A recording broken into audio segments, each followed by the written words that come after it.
everyone, Ken's Wilde here with Wilde Child Horsemanship, and welcome back to our channel.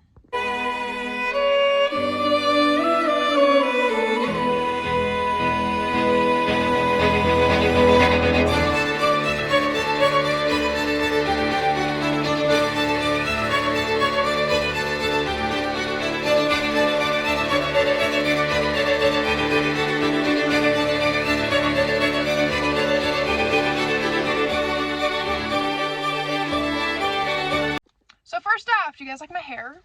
I dyed it black. Anyway, squirrel moment.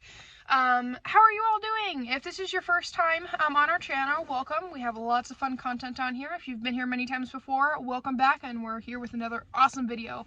In today's YouTube video, we're going to be talking about some of my favorite horse books ever. These are non-fiction books. I'll probably do another video later on down the road of like fictional horse books, because I found growing up, I found it very difficult to find good fiction horse books.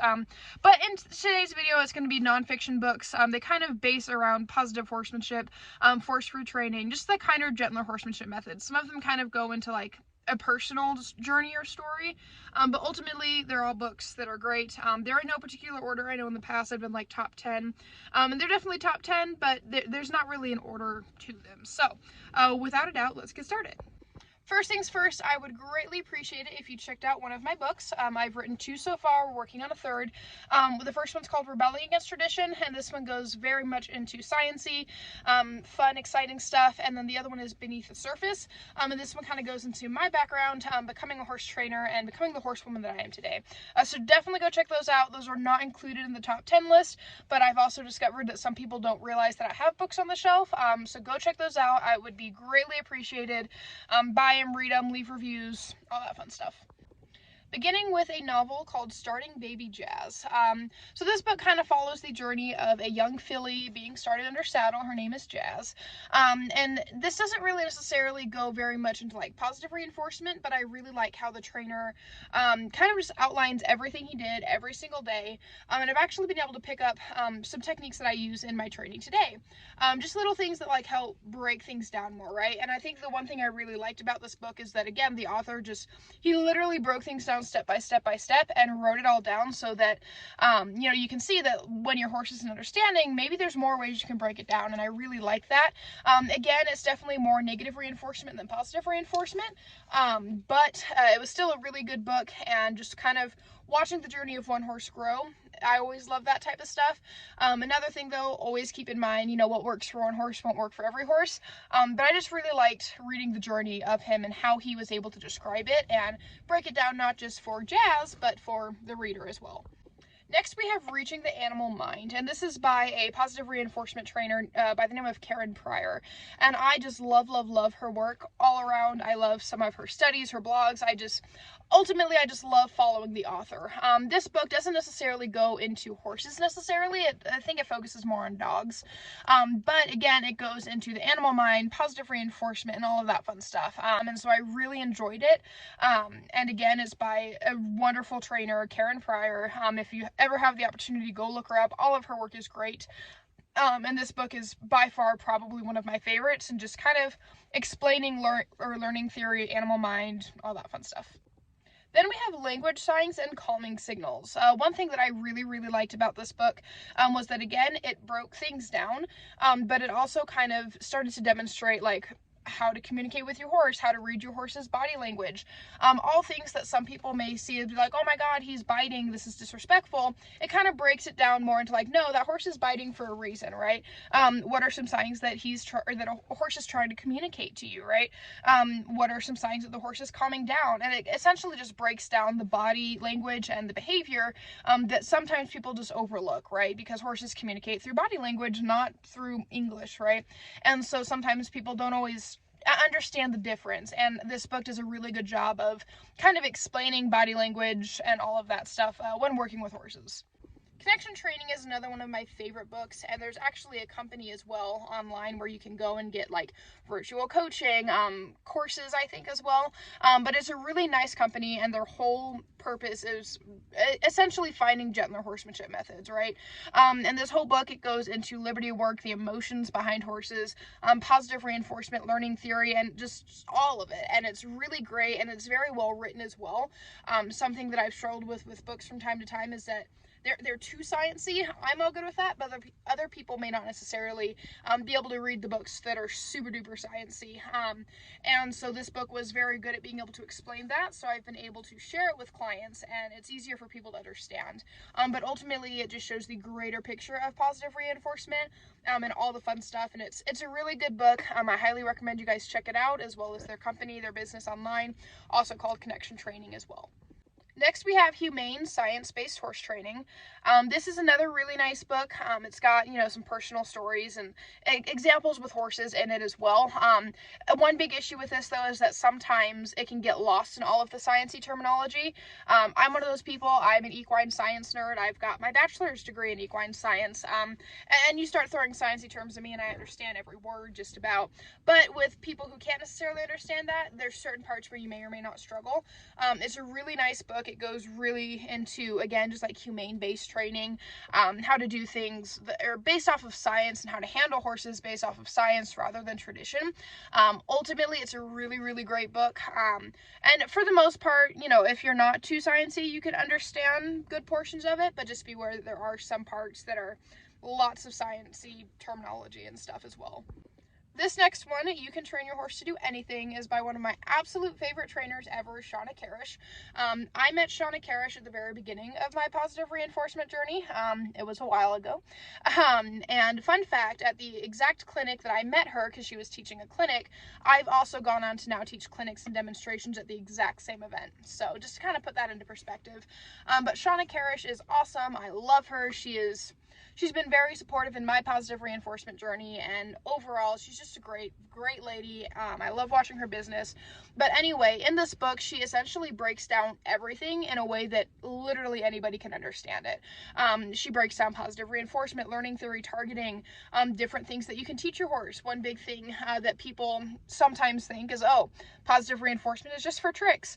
The one thing I really like about this is that she goes into using positive reinforcement for trailer loading, for ridden work, for other stuff as well. And so she does really good at breaking it all down, and putting it just like in a way that everyone can understand, positive reinforcement, how it can benefit you and your horse. And ultimately, I just love it, and it's always better when it's written by somebody that you know, and someone who is just awesome all the way around, right?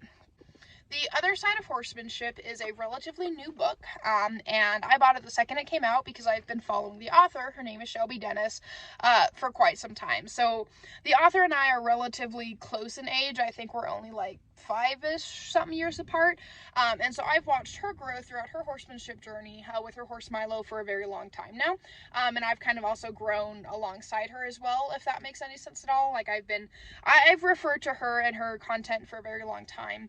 And I grew a whole new respect for her after reading her novel, just because it kind of goes into her background, finding positive reinforcement, and kind of just like going from the shift of traditional horsemanship methods to finding a better, more humane way.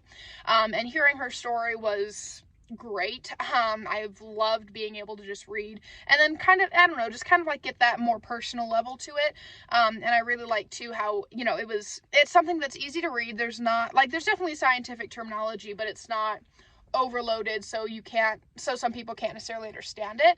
But there's the scientific terminology, there's the personal side of it, and it's just a beautifully well-written novel, and I highly recommend y'all go check it out. Horse Follow Closely kind of goes into the Native American side of horsemanship. And I actually really like this book because it was also another key factor in my positive horsemanship journey. So the author itself doesn't necessarily go into treat training or the science of that stuff. But essentially he was a Native American who was like, I don't like beating the shit out of these horses. How can I do this in a kinder, gentler way? So he's definitely more natural horsemanship, definitely more pressure and release. But he's got a lot of great concepts in the book, and he kind of follows things step by step as well. Again, the step-by-step structure sometimes I struggle with, just because every single horse is different, and so, you know, this step-by-step process might work for one horse, but it doesn't mean it's going to work for another horse too. But again, he offers a lot of great concepts, a lot of great ideas and mindsets, and ultimately it's just a really great book. It's something that I've had on my bookshelf for years and definitely recommend. The Tao of Equus was actually introduced to me while I was in rehab. A friend was like, hey, I know you've got a lot of time on your hands, you should check out this book. And I picked it up and I couldn't put it back down. So the Tao of Equus kind of follows like equine psychotherapy, using horses for trauma and addiction recovery and stuff like that, right? And I just love it. There's personal experiences, which are always nice, but it really goes into connecting with your horse on a deeper level, what they have to teach you about emotions, and all of that stuff as well. It also brought a lot of concepts and techniques and ideas that I had never been introduced to before, and honestly didn't even know existed until this book. So it really helped me not only expand my knowledge on horses and the psychology of horses, but also on humans as well, and how horses and humans can work together as a partner, or in like a partnership. And I just loved it because, again, it's all about connecting with your horse on a deeper, more personal level. The whole positive reinforcement side, there's not necessarily a lot there, but again, it's about connecting with your horse and all the lessons that they can teach us about life. And I really liked it, and it's been on my top list of recommendations ever since. Horse Brain, Human Brain opened up a lot of doors for me in regards just to like the study of psychology, equine and human. But the biggest thing is it uses a lot of science and scientific terminology.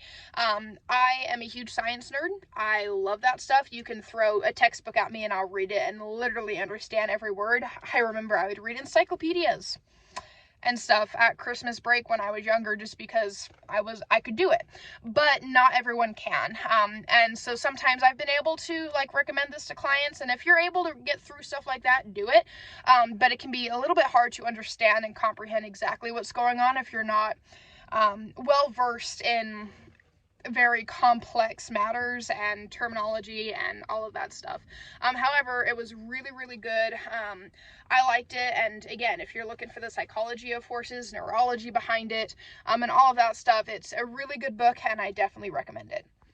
So that pretty much concludes my top 10 favorite educational horse books. I will put the links to all of them in the description, so if you're interested in ordering them, you can certainly do so. Again, please don't hesitate to check out our books as well. I've written 2, Rebelling Against Tradition and Beneath the Surface. My third book, Find Your Fight, will be out November 15th, 2023. Again, my next book, Find Your Fight, will be out November 15th, 2023. This is the cover. It's all about trauma recovery in horses and humans. I can't wait. But definitely check out our other books in the meantime, or check out many of the books within this list. We hope you all have a fantastic, amazing, wonderful day. If you have not already, check us out on Facebook, Instagram, subscribe to our channel, check out our podcast available wherever you listen to podcasts, or sign up to our online academy. And you can find the links to all of that on our website at wildchild.weebly.com. Again, you can find the links to all of that on our website at wildchild.weebly.com. Stay strong, stay true, and stay wild.